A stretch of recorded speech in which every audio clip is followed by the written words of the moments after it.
What if the fatigue you can't shake, the low libido, the mood swings, the irregular cycles, or the testosterone drop? What if none of that was just stress or aging? What if it was one missing compound? One your body was literally built to make? Here's what's wild. There's a substance that functions like a hormone, not a vitamin. It has receptors in almost every gland and tissue of your endocrine system. And right now, over 1 billion people on this planet don't have enough of it. It's vitamin D. And what it actually does to your hormones is one of the most important health conversations most people have never fully had. Dr. Eva Danielle has been connecting these dots with her patients for years, and the results are hard to ignore. In this video, you're going to learn exactly how vitamin D drives hormonal function in both men and women, how to tell if your levels are quietly wrecking your endocrine system, and the most evidence-based strategies to fix it through sunlight, food, and supplementation. By the end, you'll have a clear action plan, not guesswork, a real plan. But first, you need to understand why this compound is so powerful, because once you see it, you can't unsee it. Vitamin D is not technically a vitamin. I know, that sounds like a plot twist, but here's the truth. Traditional vitamins are compounds your body can't make. You have to eat them. Vitamin D is different. Your skin manufactures it directly from sunlight. UVB rays hit a cholesterol compound in your skin, and your body converts it, first in the liver, then in the kidneys, into its fully active form, called calcitriol. And here's where it gets fascinating. Calcitriol doesn't behave like a vitamin at all. It binds to receptors inside your cells and directly controls gene expression. That's exactly how steroid hormones like testosterone and estrogen work. Same mechanism, same depth of influence. This is why researchers now classify vitamin D as a secosteroid hormone. And the receptor it uses, the vitamin D receptor, has been found in virtually every tissue in the human body, including tissues that shocked scientists when they first discovered it. Think about that for a second. A compound produced by sunlight acting like a hormone with receptors everywhere. Now here's where it gets personal. Those receptors aren't just scattered randomly. They're sitting inside the exact tissues responsible for your hormonal health. The Leydig cells in the testes, where testosterone is made in men. The granulosa cells in the ovaries, where estrogen and progesterone are produced in women. The thyroid gland, the adrenal glands, the hypothalamus and pituitary, the master controls of your entire endocrine system, and the pancreatic beta cells that regulate insulin.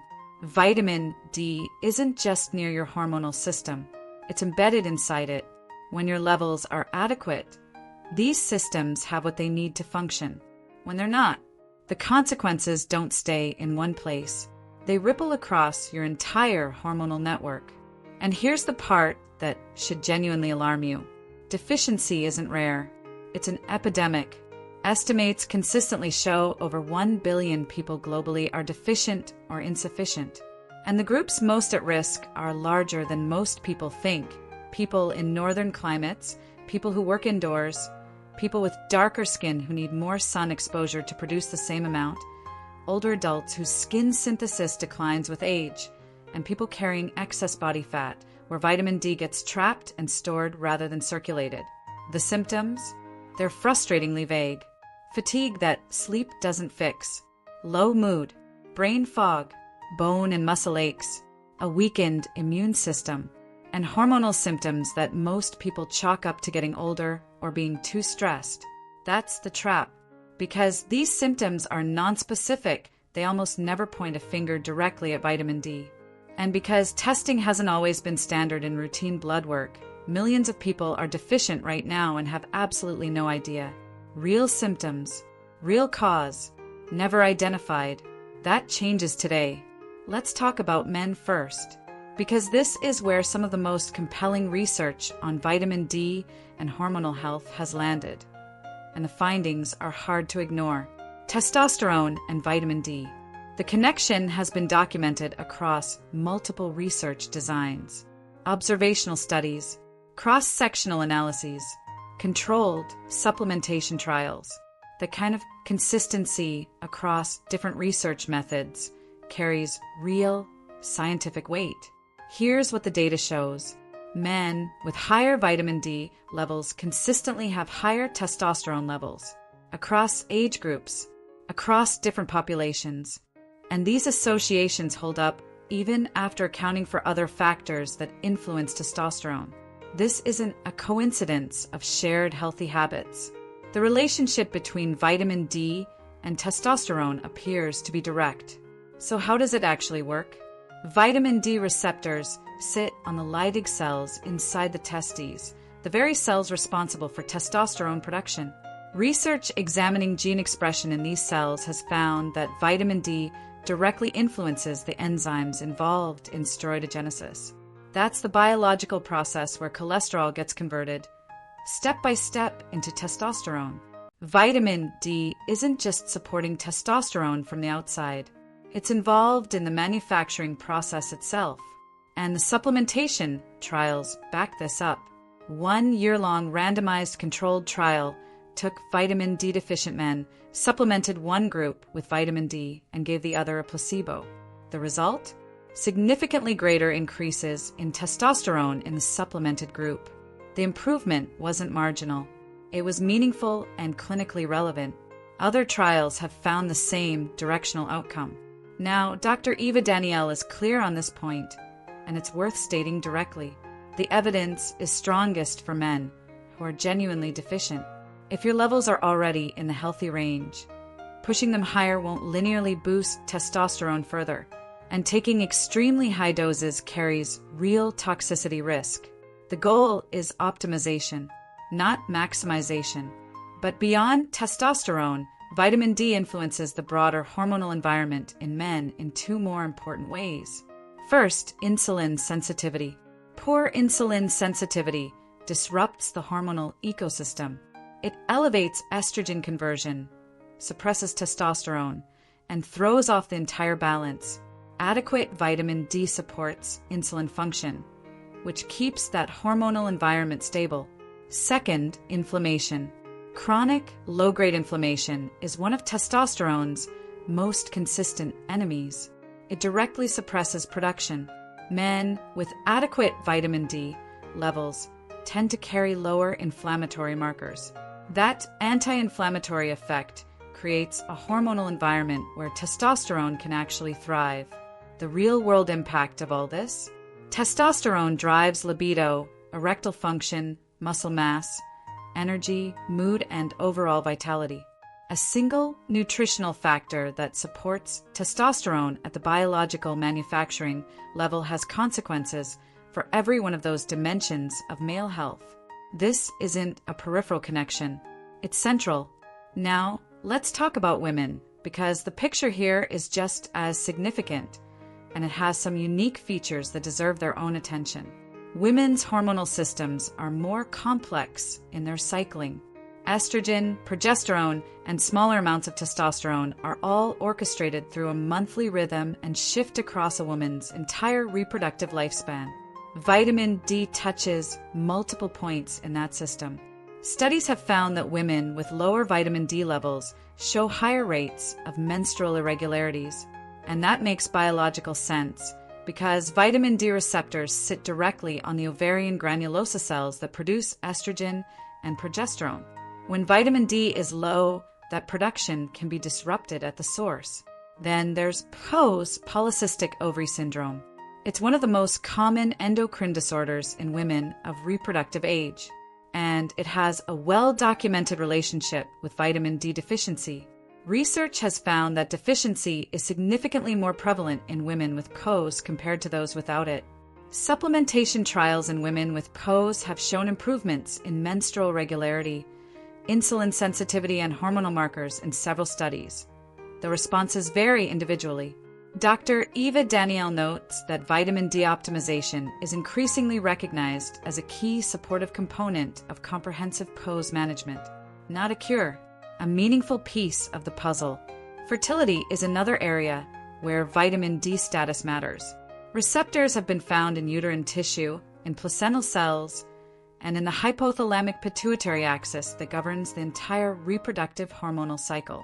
The biology strongly supports what observational research is beginning to confirm, that adequate vitamin D supports reproductive function in ways that go deeper than most people realize. And then there's the menopause transition. As estrogen declines, bone density becomes increasingly vulnerable.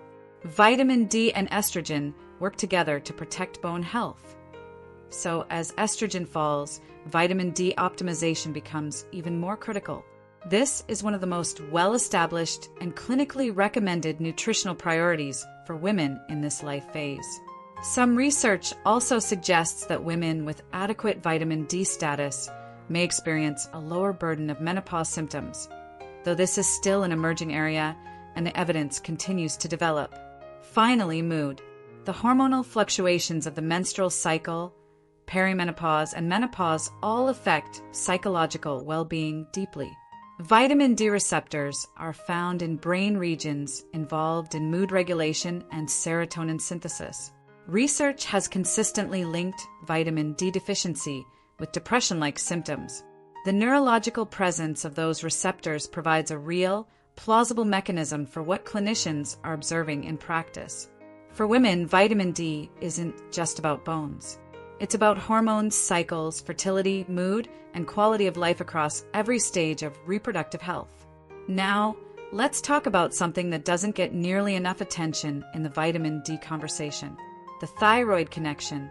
This one affects both men and women equally, and it may be the most overlooked piece of the entire puzzle.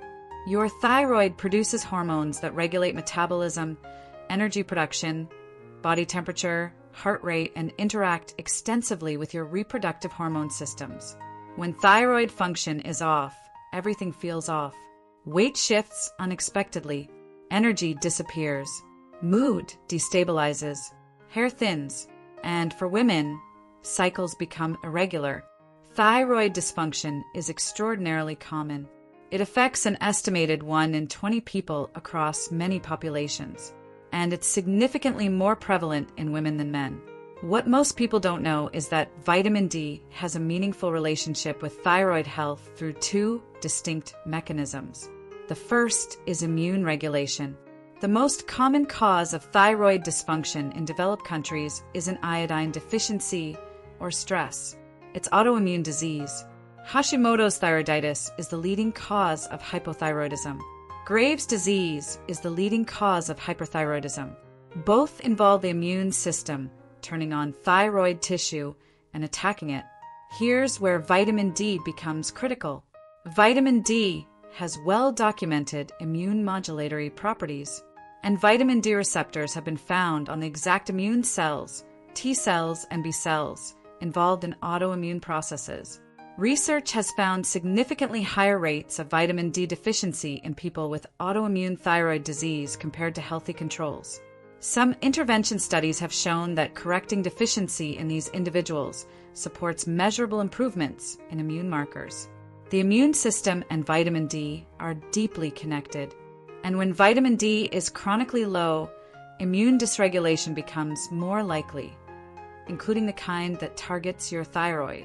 The second mechanism is more direct. Thyroid hormone synthesis involves a complex enzymatic pathway, and vitamin D receptors have been found in thyroid tissue itself. Some research has found direct correlations between vitamin D levels and thyroid hormone levels, suggesting that vitamin D plays a role in supporting thyroid hormone production beyond just its immune effects. The pathway is still being mapped, but the biological presence of those receptors in thyroid tissue is not a coincidence. So, if you're experiencing unexplained weight changes, persistent fatigue, cold intolerance, hair loss, mood instability, or irregular cycles, and you've never had your vitamin D levels checked alongside your thyroid panel, that's a gap worth closing. Dr. Eva Danielle consistently recommends evaluating vitamin D status as part of any comprehensive thyroid assessment, not as a replacement for proper thyroid testing, as an essential addition to it. Now, how do you actually know if your vitamin D levels are affecting your hormonal health? The symptoms of deficiency are frustratingly nonspecific. That's what makes this so easy to miss. None of these symptoms will scream vitamin D deficiency on their own. But when several of them show up together without another clear explanation, that's your signal to investigate. Watch for persistent fatigue that isn't explained by poor sleep, low mood, irritability, or depression-like symptoms that feel disproportionate to your circumstances. Reduced libido. In men, this reflects vitamin D's direct role in testosterone production, and in women, it reflects disrupted ovarian and hypothalamic function, bone or muscle aches, and unexplained weakness, frequent infections, or a consistently underperforming immune system, brain fog and difficulty concentrating, and for women specifically, irregular menstrual cycles or worsening premenstrual symptoms. Again, none of these alone confirms deficiency, but multiple symptoms from this list, without a clear alternative cause, make testing worthwhile. And here's the thing, testing is simple. One blood test. That's it. You're looking for 25-hydroxyvitamin D, the storage form of vitamin D and the standard clinical marker used to assess your status. It's widely available. You can request it through a primary care physician, or in many regions, access it directly through consumer lab services without a referral. Now, let's talk about what your number actually means, because this is where some important nuance comes in. Conventional medicine defines deficiency as below 20 nanograms per milliliter and insufficiency as between 20 and 30. But many researchers and clinicians working specifically in hormonal and preventive health, including Dr. Eva Danielle, consider the range of 40 to 60 nanograms per milliliter to be more genuinely optimal for hormonal function and overall health benefits. Above 100 nanograms per milliliter, toxicity risk becomes real. That's the ceiling you don't want to cross. The most important step is knowing your number, not guessing, not assuming you're fine because you spend time outside, actually testing, because as we've established, deficiency is everywhere, the symptoms are subtle, and the hormonal consequences are significant. Your number tells you where you stand, and where you stand tells you exactly what to do next. Now, let's get practical, because knowing you need more vitamin D is only half the equation. The other half is knowing exactly how to fix it. There are 3 levers: sunlight, food, supplementation. Let's go through each one honestly, because each has real strengths and real limitations. Let's start with sunlight. It's the most natural source, and in ideal conditions, it's the most effective. When UVB rays hit your skin, your body produces vitamin D3 directly, the same form your body uses most efficiently. No pill required, no digestion, just conversion. But here's the reality check. The amount of vitamin D your skin actually produces from sun exposure varies enormously depending on factors most people never think about. First, how much skin is exposed? Hands and face alone won't cut it. You need meaningful skin surface area, arms, legs, torso, actually exposed to direct sunlight. Second, the angle of the sun. UVB radiation only reaches the Earth's surface when the sun is high enough in the sky. In higher latitudes, that window is limited to certain hours, roughly 10 a.m. to 3 p.m., and only during spring, summer, and early autumn. In winter, even on a sunny day, UVB levels may be too low for meaningful vitamin D synthesis, regardless of how long you're outside. Third, skin tone. Melanin competes directly with the vitamin D precursor for UVB photons. Darker skin requires significantly longer sun exposure to produce the same amount of vitamin D as lighter skin. This isn't a minor difference. It's a substantial one that directly explains why vitamin D deficiency rates are disproportionately higher in people with darker skin pigmentation living in northern climates. Fourth, sunscreen.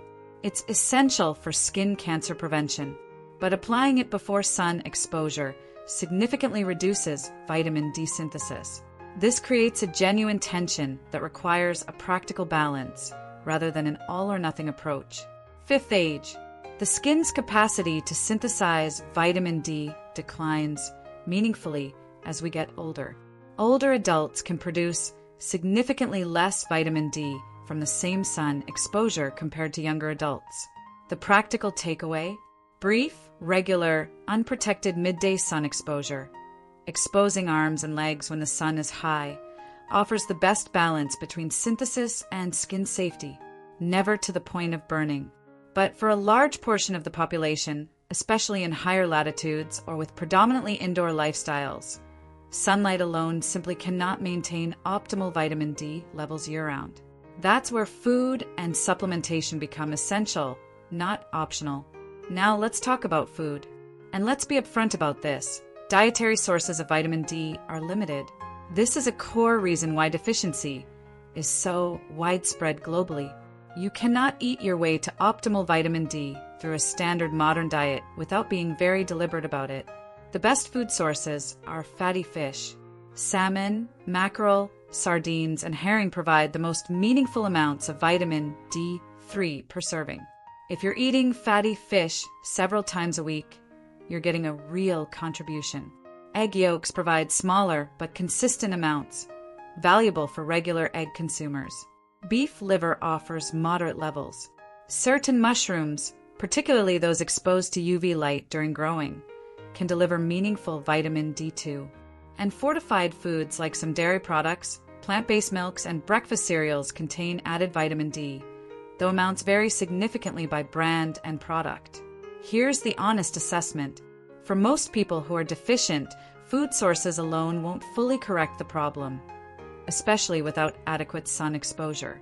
They're a valuable contribution, not a complete solution. That brings us to supplementation. And for most people dealing with deficiency or insufficiency, this is the most reliable and practical tool available. Form matters. Vitamin D3, cholecalciferol, is the form your skin produces naturally. Research consistently shows it's more effective at raising and maintaining blood levels compared to vitamin D2, ergocalciferol, which is the plant-derived form found in some supplements and fortified foods. For hormonal health optimization, vitamin D3 is the clear choice. Dosing should ideally be guided by your blood test results. But as general guidance, adults with reasonable sun exposure often maintain adequate levels with 1,000 to 2,000 international units daily. Correcting an established deficiency typically requires higher doses, sometimes used under healthcare guidance. Doses consistently above 4,000 international units daily are generally not recommended without medical supervision and regular testing to monitor your levels. This is important. Vitamin D is fat-soluble. It accumulates in the body. Toxicity from excessive supplementation is a genuine risk at very high doses over extended periods. Moderate, consistent supplementation guided by testing is safe and effective. Megadosing without monitoring is not a smart strategy. Now, here's something most people completely miss when they start supplementing with vitamin D. Cofactors. Vitamin D doesn't work in isolation. It has biological partners that determine how effectively it actually functions in your body. Vitamin K2 is the most critical. Vitamin D increases calcium absorption. Vitamin K2 directs that calcium to your bones and teeth, where it belongs, rather than allowing it to deposit in soft tissues and arteries. If you're supplementing with vitamin D regularly, K2 should come with it. They work as a team. Magnesium is equally important and even more frequently overlooked. Multiple steps in vitamin D metabolism and activation require magnesium. If you're magnesium deficient, and a significant portion of the population is, your body may be unable to fully activate and utilize vitamin D even when supplementation is adequate. You can be taking vitamin D daily and still not getting the full benefit because of insufficient magnesium. This is one of the most common and correctable mistakes in vitamin D supplementation. Zinc supports vitamin D receptor function, and healthy dietary fat improves absorption. Since vitamin D is fat-soluble, taking your supplement with a meal containing healthy fats meaningfully enhances how much your body actually absorbs. One more practical detail: timing. Some evidence suggests morning or midday supplementation may have a slight advantage over evening dosing due to potential interactions with melatonin production. The evidence isn't definitive, but taking vitamin D with a fat-containing meal earlier in the day is the most practical and well-supported approach for most people. And finally, patience. If you're significantly deficient, don't expect overnight results. Blood levels rise gradually with consistent supplementation. The downstream hormonal improvements follow as levels climb. Retesting after 2 to 3 months of consistent supplementation is the right move.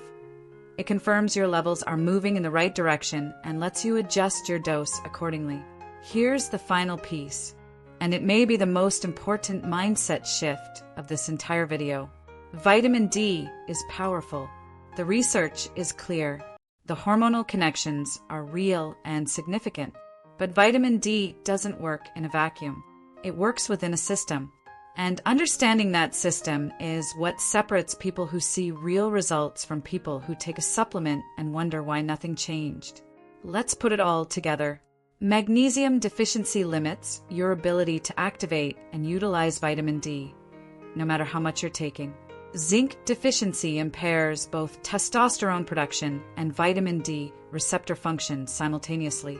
Chronic inflammation suppresses the hormonal benefits that adequate vitamin D would otherwise unlock. Poor sleep undermines testosterone production that vitamin D is working to support. And chronic stress elevates cortisol in ways that actively counteract hormonal improvements from every other intervention you're making. See the pattern? Every one of these factors can quietly cancel out the work vitamin D is doing in your body. This is why Dr. Eva Danielle doesn't approach hormonal health through a single nutrient lens. The most effective strategy is always comprehensive. Vitamin D optimization combined with adequate magnesium and zinc, healthy fat intake, stable blood sugar, gut health support, anti-inflammatory dietary patterns, and consistent quality sleep. That combination creates a nutritional and lifestyle environment where your hormonal systems can genuinely function at their best. No single nutrient is a magic fix, but within a comprehensive approach, vitamin D stands out as one of the highest priority factors to address. And here's why. Deficiency is widespread, affecting over 1 billion people globally. The hormonal consequences are significant and far-reaching. Testing is simple, accessible, and inexpensive. And correction through supplementation is safe, affordable, and well-supported by evidence. The return on investment for addressing vitamin D deficiency is as high as it gets in nutritional medicine. Low cost, low risk, high impact. So let's close with your action plan. Clear steps, no ambiguity. Step 1, get tested. Request a 25-hydroxyvitamin D blood test through your doctor or a direct consumer lab service. This is non-negotiable. Don't guess your levels. Don't assume you're fine. Know your number. Step 2, understand your result. Below 20 nanograms per milliliter is deficient. Between 20 and 30 is insufficient. The optimal hormonal health range that Dr. Eva Danielle and many researchers in this space recommend is 40 to 60 nanograms per milliliter. Above 100 is where toxicity risk begins. Know where you stand. Step 3, optimize your sunlight. When the sun is high enough, roughly 10 a.m. to 3 p.m. during spring, summer, and early autumn, get brief, regular, unprotected midday exposure on your arms and legs. Never to the point of burning. Consistent and moderate. Adjust based on your skin tone, latitude, and season. Step 4, upgrade your diet. Prioritize fatty fish several times a week. Include egg yolks regularly. Consider UV-exposed mushrooms. Check labels on fortified foods. These contributions matter, especially as consistent daily habits rather than occasional additions. Step 5, supplement strategically. Choose vitamin D3 over D2. Dose based on your blood test results and in consultation with your healthcare provider. For most adults correcting deficiency, doses in the range discussed with your doctor are appropriate. Always take your supplement with a fat-containing meal for optimal absorption. Don't skip your cofactors. Pair vitamin D3 with vitamin K2 and ensure your magnesium intake is adequate. These aren't optional additions. They're functional requirements. Step 6. Retest in 2 to 3 months. Confirm your levels are moving toward the target range. Adjust your dose if needed. Make this a regular part of how you monitor your health going forward, not a one-time fix. Step 7. Address the full system. Optimize your sleep. Manage chronic stress actively. Reduce inflammatory dietary patterns. Support your zinc and magnesium intake. Build the complete nutritional environment that allows vitamin D to do its job fully. Here's the bottom line. Your fatigue, your low libido, your mood instability, your hormonal irregularities, these are not inevitable. They're not simply the cost of modern life or the unavoidable reality of getting older. For a significant number of people experiencing these symptoms, there is a correctable nutritional contributor that has simply never been identified and addressed. Vitamin D may be that contributor for you. One blood test could change the entire conversation you've been having with your own body. That's not an exaggeration. That's the reality of how significant and how correctable this deficiency can be. Your energy is worth it. Your hormonal health is worth it. Your quality of life, your vitality, your mood, your libido, your physical capacity, all of it is influenced by whether your endocrine system has the nutritional support it needs to function optimally. Vitamin D is one of the most powerful pieces of that support. And now you know exactly what to do with that information. If this video gave you something genuinely valuable, share it with someone whose hormonal health could benefit. Subscribe for more evidence-based content that takes your well-being seriously. And drop a comment below. Have you ever had your vitamin D levels tested? What was your number?